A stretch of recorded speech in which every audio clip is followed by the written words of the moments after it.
You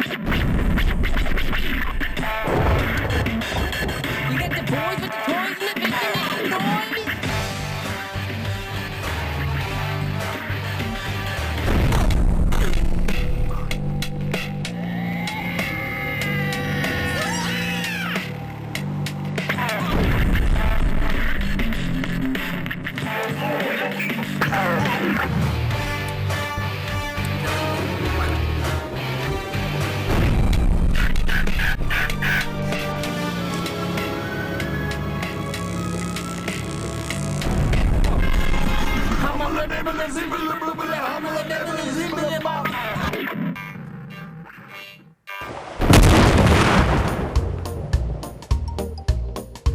Hello and welcome to Andy's Little Sci-Fi Horror Show. My name is Andy. This is my little 10-minute window to the rest of the world.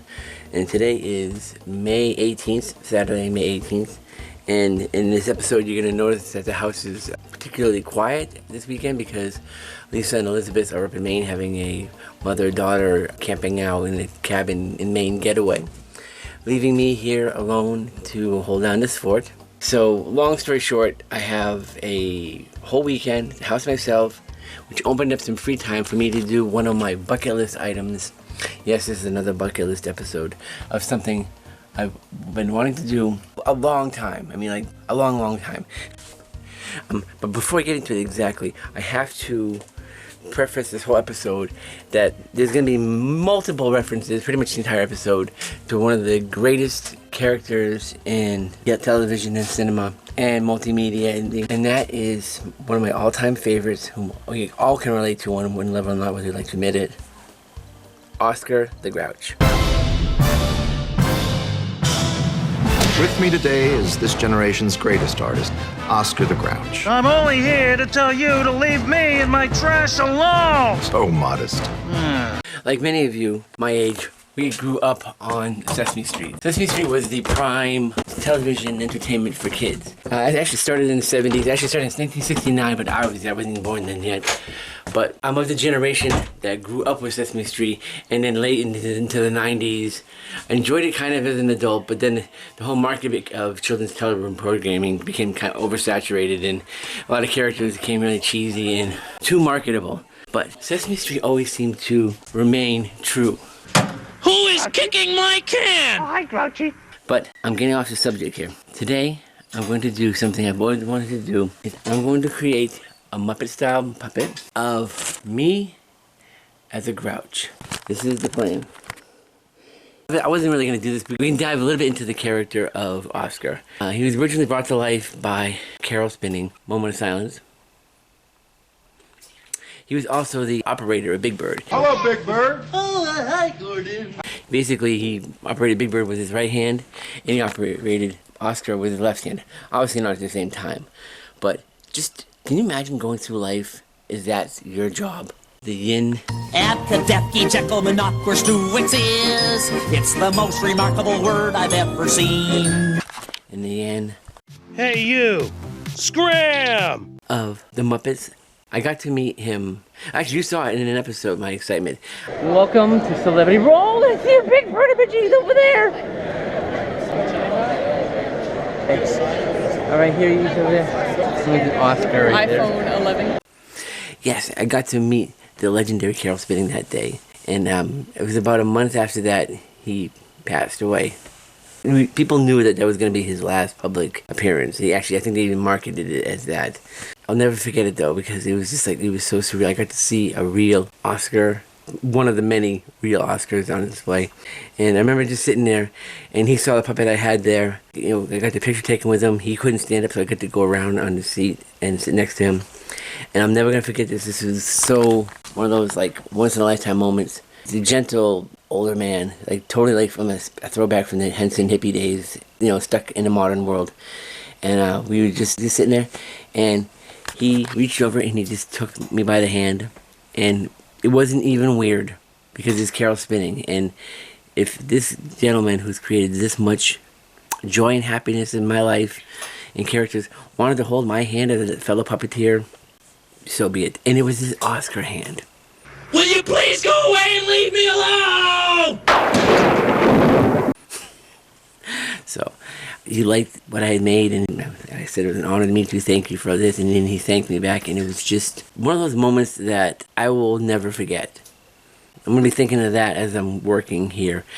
Yes, what can I say? I'm going to create my persona in a Grouch form. Hang on, you want to put even more trash on the internet?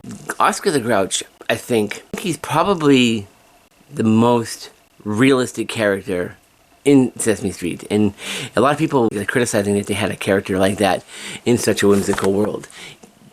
That's what made it real, dummy. I mean, you got Elmo is like the innocent child.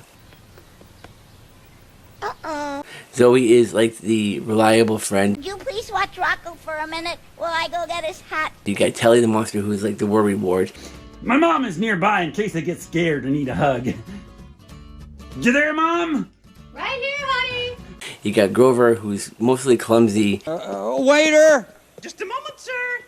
but usually reliable in the end in an indirect kind of way. Yes, sir. Waiter at your service, sir. And then you got Cookie Monster or Sid, whatever you want to call him. C is for cookie. That's good enough for me. Who's the gluttony? Basically, they're kind of like the variations of the seven sins, I guess. It's kind of weird. I don't know, in an indirect way. Or at least multiple personalities of the monsters. Which was another thing that was taboo back when Sesame Street first started and the Muppets first started. He was calling these things monsters. All right, everyone. Mumford will be here soon, and he's bringing the monsters. Monsters? Monsters! Monsters!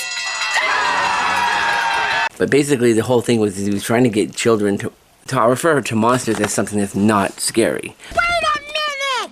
Elmo's a monster? And so am I! I'm a monster too. And you monsters aren't scary. Oh, thank you.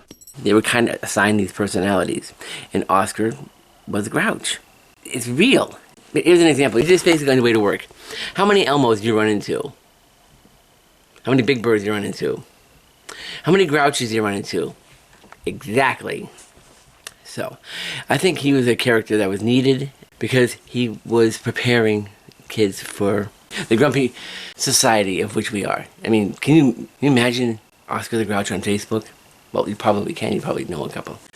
I'm diverting away from my point here for a little bit, but I'm going to get back to it right now. The character of Oscar the Grouch was so workable and definable that he was the only monster who was actually defined by his own species because of his personality. There were other Grouches. All right, let me see how I look here. Oh, hey. I didn't dream I could look this disgusting. You look great there, baby. Rhonda, I think, is his girlfriend or something. And over the years, we got to meet many different Grouches. I've never seen anyone look so disgusting. No. The other monsters like Telly and Grover and such, and Harry, they were all kind of the same species. They were monsters. But they're like a subspecies of Grouches, which was fantastic. It seemed to be a very easy and generic way of instilling a personality into a Grouch. All Grouches, they all have like certain universal characteristics. Most of them don't have a nose, but some of them do.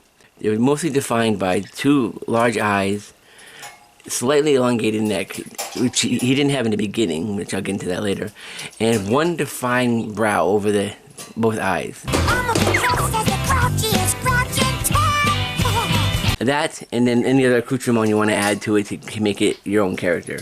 That's the direction I'm going to go to now. See, this is the part of the footage I'm like, damn it, Andy, you're f***ing rambling. Get to the project, which I'm going to. Here we go. This is my design. I'm going to make it probably slightly bigger than Oscar the Grouch. I'm going to go 24 inches wide, 24 inches arm, the total length from fingertips to armpit is going to be 24 inches or 2 feet. Which is close to the same size as the original Oscar. Not the original Oscar, I don't know those specs. But the Oscar that you know, he's changed over the years. Mine's 35 inches tall and broken glasses, because I have glasses. My glasses, my crazy hair, and my eyebrows pretty much define me as a physical character as you're watching it right now, as opposed to someone else. If Drew is here, you know, he looks different. But we're not making Drew as a Grouch, we're making me as a Grouch, because I deserve it and I've been waiting for years to do this.